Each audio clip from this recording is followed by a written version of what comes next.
Hi there, folks. Welcome back to Mossy Roots Farm. So, have you ever wondered about vacations? Have you ever wondered if you graze your cows, can you even take a vacation? Well, folks, I'm here to tell you I'm not gonna be held to this place. If you're held to a place, then why don't you have dairy cows? You know, that was the big thing I heard from my grandmother, from my grandparents, is they didn't want ever to have dairy cows because you were married not only to your spouse, but to your farm. You know, what's the point? Also, side note, this is the damage my bull has done to all of my beautiful plastic siding that I now have to beat him for because he's a jerk.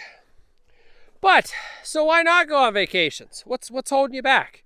I know a lot of grazers talk about how labor intensive it is and how about it's hard to go on vacations because you're the only one that knows how to move cows. Well, folks, I'm here to tell you, you can go on vacation and be the only one that knows how to move cows. And that's what I'm doing right now.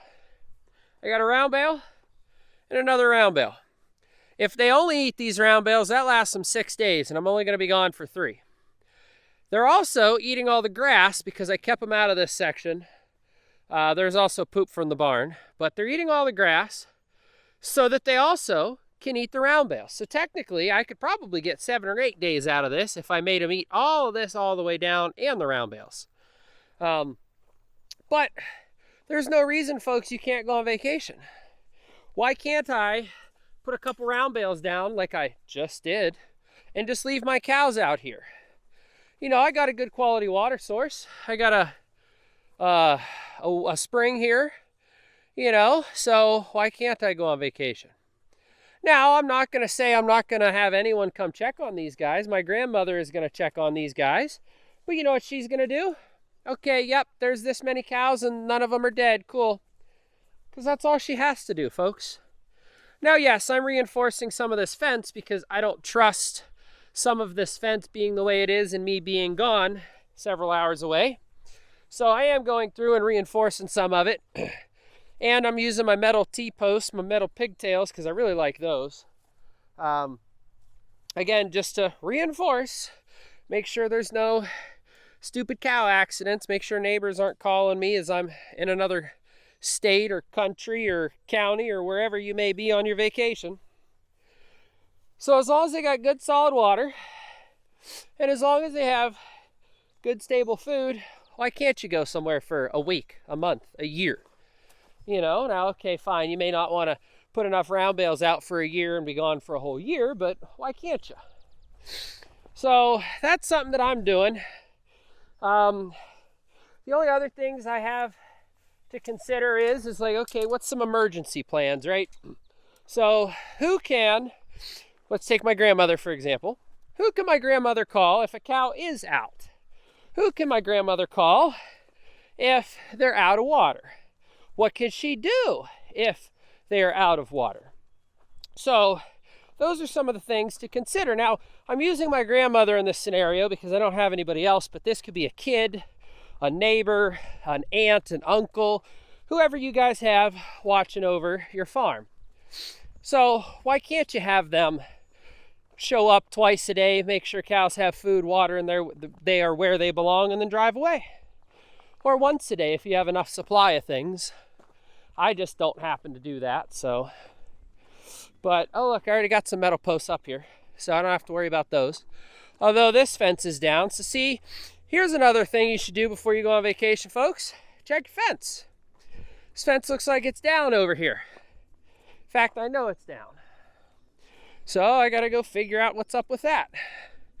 Because if I would have left, and this would have been down for good, let's just say, well, maybe they would have been loose anyhow.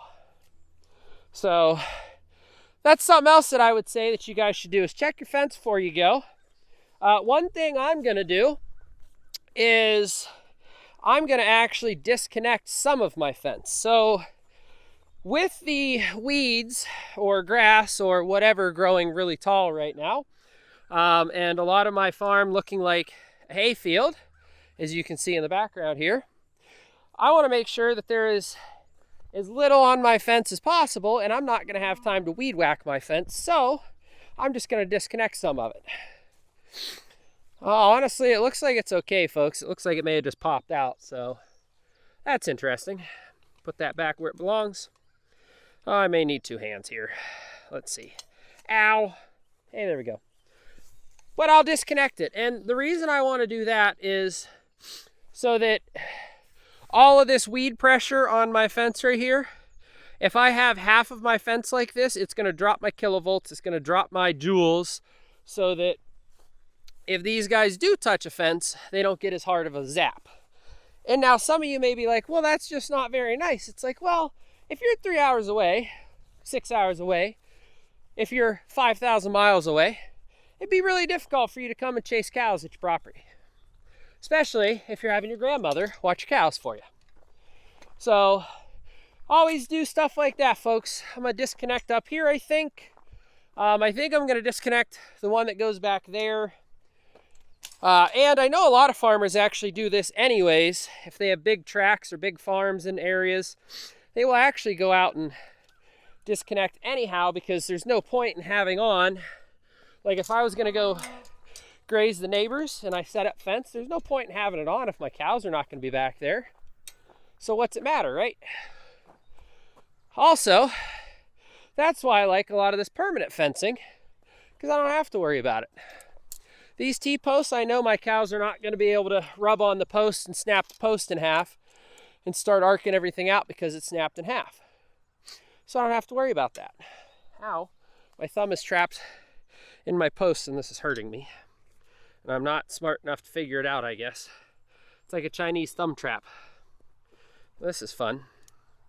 Ow. That was slightly better. Okay, don't know how I did that, folks. My thumb is... Well, I'll figure that out as soon as I'm done making this video. So anyways, yeah, so big things that I go through. Making sure there's water, making sure there's food, making sure the fence is good and strong and not down somewhere, at least in the section they're going to be in.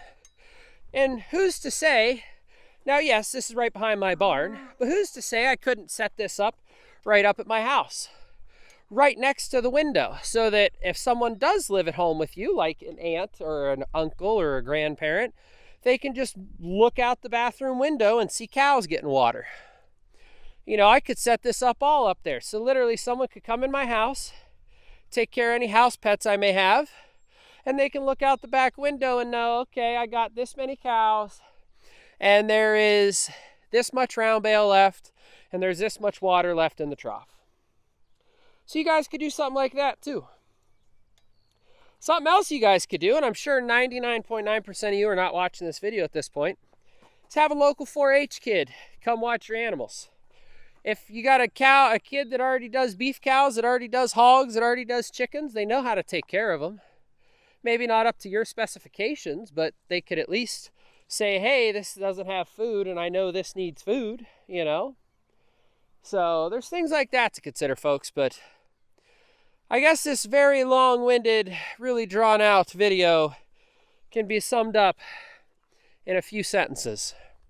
There's no reason a grazer cannot take a vacation. There's no reason a grazer can't go away for a weekend or even for a week and not have to have someone who's fully capable of moving the cows every single day. I got pasture that I probably should be grazing right now, and I'm not going to move the cows to it, and I'm not going to make someone else deal with it either. And as soon as I come back, we're going to go back to the other stuff that we didn't graze before, and we're going to go graze it again. Well, not again, I guess, but technically again. So, anyhow, folks, just wanted to kind of show you guys what I'm doing to prepare for my little mini vacation. Thank you guys so much for watching this very long-winded, drawn-out conversation. I'll see you guys on the next one.